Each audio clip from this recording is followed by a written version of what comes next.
Covering news where you live. This is 5 News. Well, 2024 is off to a cold start already, which could mean high electric bills for families this winter. But today, applications are reopening for one Arkansas program called LowIncome that could help pay those bills. The Low-Income Home Energy Assistance Program is federally funded. It helps qualifying families cover the cost of energy bills in the summer, even winter months. It's a great program, particularly for those individuals and families who are on a limited budget. We have a lot of elderly and disabled folks out there that a lot of times being able to pay their light bill or making a decision where they're going to buy their food or their drugs for the month is a hard decision. Well, LowIncome helps families in all 75 Arkansas counties. For more on what is required and where you can apply, just search this story on our website at 5newsonline.com. And in other news, Arkansas Governor Sarah Huckabee Sanders says she's heading to Iowa today ahead of the caucuses that will begin the race for the White House. In a statement she posted to X, Sanders said she is campaigning for former President Trump in hopes of getting him back in the White House. And the Iowa caucuses are set to start 1 week from today. Former Arkansas Governor Asa Hutchinson is also in Iowa this week. He did hold several meet and greets in Waterloo over the weekend as part of his presidential campaign. Now, Hutchinson has been critical of Republican frontrunner Donald Trump. On his X account, the former governor wrote, quote, "Donald Trump is trying to rewrite history when he glorifies the January 6th attack. We are eyewitnesses to what happened. It was an attack on police, the rule of law, and Congress. The GOP must reject Trump's glorification of those tragic hours. You can't change the truth." Now, Hutchinson will continue his tour in Iowa this week, starting tonight in Council Bluffs and ending in Ames on the 14th.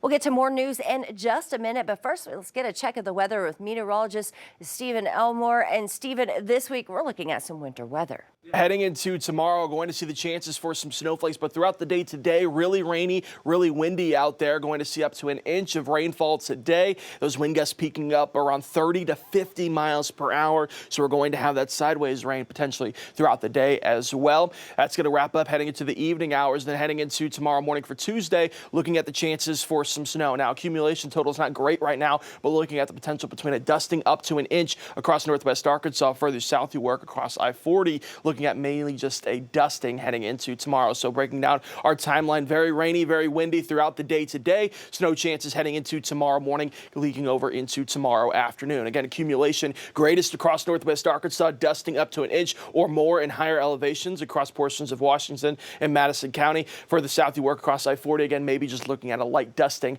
heading into Tuesday. Now, a cold front's working in away heading into Friday and Saturday. Cold blast of Arctic air coming down across most of the United States, bringing another snow chance for Friday and Saturday. Looking at longer range models right now. Again, snow chances for Friday once again, and then very cold temperatures heading into this upcoming weekend. We're talking about potentially starting off Saturday morning in the negatives across northwest Arkansas, across the River Valley in the single digits. Northwest Arkansas the rest of this week. Again, 2 yellow weather alert days, one on Tuesday and one on Friday for 2 snow chances this week. By the time we get to the weekend, again, very cold air coming down from the northwest.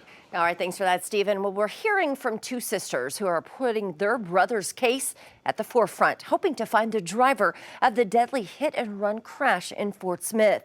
It's been nearly 2 months since John Stevens was killed in this crash while on his motorcycle. But his sisters haven't given up hope. 5 News reporter Kayla Davis has the story. John Stevens was the victim of a deadly hit-and-run crash on November 16th, and his sisters Amber Johnson and Madison Reedy refused to stop working towards getting justice. It's just important for us to get the word out just any way possible. The sisters say Fort Smith Police Department has been extremely helpful in the process, but they have taken matters into their own hands. A lot of what we've been doing is social media based. We think social media is a great medium that a lot of people use in order to get the word out and have people looking for the truck, just because, it could be anyone. Nearly 2 months has passed since the tragic incident, and they say it hasn't gotten much easier. Johnson says Stevens' 22nd birthday was on December 16th and difficult without him here. What helps me the most is knowing that because of the kind of person that John was and just the life of the party that he was, he wouldn't want us to sit around and just like mope all the time. The sisters say they are still adjusting and learning how to cope. Just trying to continue to do what I was doing while he was still here and the things that I would do like with him. Johnson says the last she has heard from Fort Smith Police Department was before Christmas with a few leads. He said that he had reason to believe that maybe somebody would turn themselves in after the holidays, thinking maybe those people wanted to spend one more holiday with their family, which, I mean, isn't right, because John didn't get to spend one more holiday with us. In Fort Smith, covering news where you live, Kayla Davis, 5 News.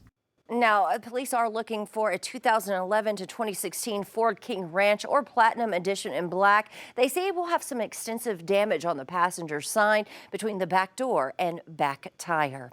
Well, thank you for joining us here today for the latest news and weather where you live. I'm Joe Ellison. Make sure to catch up with us again tomorrow right here for more. Have a great day.